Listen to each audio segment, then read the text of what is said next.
So tell me about where the origin of the idea for this story came from. Okay, so this goes back like 6 years. I just finished my first film, and Oz Perkins and I started working on this idea, and basically we started writing it on spec. Just we wanted to do like a kind of a throwback horror film that had, you know, we were really at that time we were kind of getting tired of the found footage and the supernatural things, and we just wanted to kind of come up with something a little different that brought back like serial killers and it was just a side project that we kind of worked on off and on, and then Oz went off to write his other film and brought on another writer, and we kind of worked on it. It was just a kind of a project script I had for about 4 years, and then Wes Craven, who was a mentor of mine, we were talking one night, and I said, you know, I have this project. I don't know if it's good. I don't know if I should keep working on it. I don't, you know, it feels like I should just stop and move on with my life. And he's like, oh, send it over. I'll you know, tell you what you think, what I think. And he read it and loved it, and he immediately responded with, what can I do to help you get this made?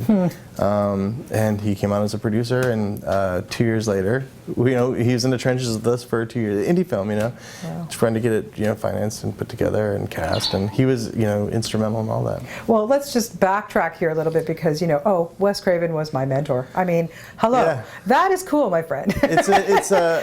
I've said this before. Yeah. Like it's what my relationship with Wes is it's what you daydream about as a filmmaker. You know, like you get lost in, like, you know, it'd be great is if this horror legend would like my stuff and want to make a movie with me. Like, that doesn't happen, you know. No. And Wes is a very kind guy. He was very genuine. He was a very sweet man. Yeah. And so, how much in the trenches was he with you guys? Every step of the way. Really? Yeah. He gave us, you know, he said, look, you know, he's like, he loved the script. He's like, I think you could maybe tweak a couple things here and there, and it was like real small.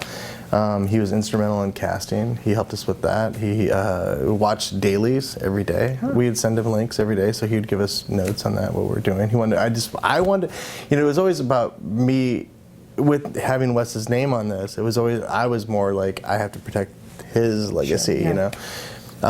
So I wanted as much feedback as I could get from him. Yeah. So even throughout the edit, I would turn in cuts to the film every week to Wes, and he would give us notes on that. Amazing. Yeah, wow. So he was involved every step of the way. He didn't want to just put his name on it. Yeah. You know, he wanted to, he was a very active producer. That's fantastic. Yeah. And then your casting, let's start with Claudia. I mean, that's, you know, the key person, the girl in the photograph. Yeah. Why did you decide to go with her? Well, you know, we had originally talked about trying to cast somebody that was a little more recognizable, or somebody that they were trying to find like a person that people would know. And it was always important for me to find some, and Claudia has done things, you know, she's done a lot of TV. But it was more important for me to find people who are just interesting and that was hopefully a fresh face, especially to the genre. The people, you know, the killers and Kal Penn's character both kind of discover Colleen, the character she plays. So it was kind of fun for me to find somebody you could discover in that role too, and especially for the genre, you know. Yeah, and then Kal. And Kal Penn was just a really, it was, I mean, again, casting Kal Penn was the greatest thing that happened because he's such a interesting actor. He's so committed to it too, and he was so excited just because he hasn't played a character like this before. Yeah. And we were just saying, I mean, you know, I've known him for so many years and interviewed him, and you know, it's crazy how smart he is, how diverse he is. Like, who takes time off from Hollywood to go work in Washington? For like 2 years. Weird. Yeah. And he's just brilliant. And then comes back and makes another Harold and Kumar. Bounces right back. Yeah. You know, it's just truly amazing. Cal's a great actor too. Yes, and he is very committed, makes excellent choices, and I couldn't have. I mean, he made my job easy. Yeah. So what ended up doing? First big feature. I mean, yes, it's nice to have somebody like Wes behind you and everything. Yeah. But what ultimately challenged you making this one?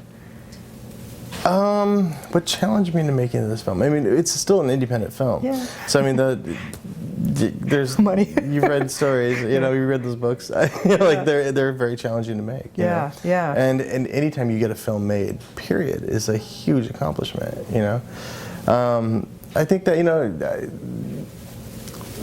I think probably the biggest challenge on this film was just the amount of time we had, because you know I sat for 4 years with the script, 2 years to get it made.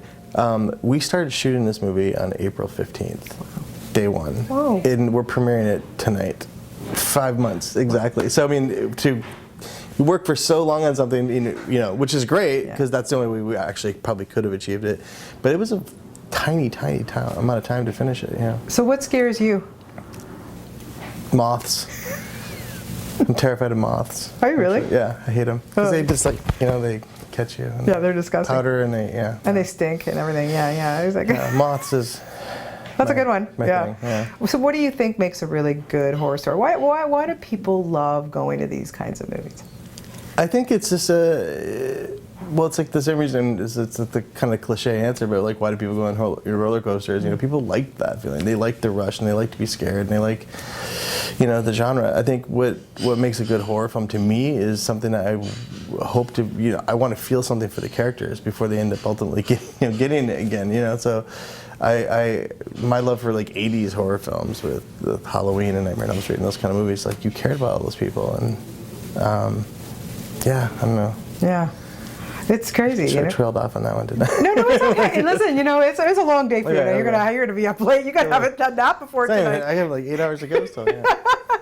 Well, I can guarantee you that Wes is going to be smiling down on you tonight. And he was, like I said, he saw the film. You know, he knew what it was. So yeah. So what did he say? Like before? He loved it. He loved it. He loved it. He was very happy and very excited about it. Yeah, so I don't doubt that. Well, he'll be. I'm sure he's with you every step of the way. And you know, it's fabulous for you to be. I'm sure a part of his last project. You know, it's an honor. You know? Yeah, I can imagine. Yeah. Well, best of luck to you. Such an you know, great meeting you, Nick. Yeah, no, it's great meeting you. Best of luck, and thank you. Just have a really good time tonight. I Don't will. get nervous. I'm very excited. You know, just take a shot of something before. That's what Cal just told me. He's like, "Did you grab one of those bottles of tequila?" I'm like, "No." He's like, "We should be drinking to the movie." I'm like, "No." Like, no just one little thing to calm your nerves. That's a terrible idea. And then just enjoy it. A bottle of tequila. Just enjoy it. Yeah, I'll enjoy it. Thanks so much. A pleasure to talk to you.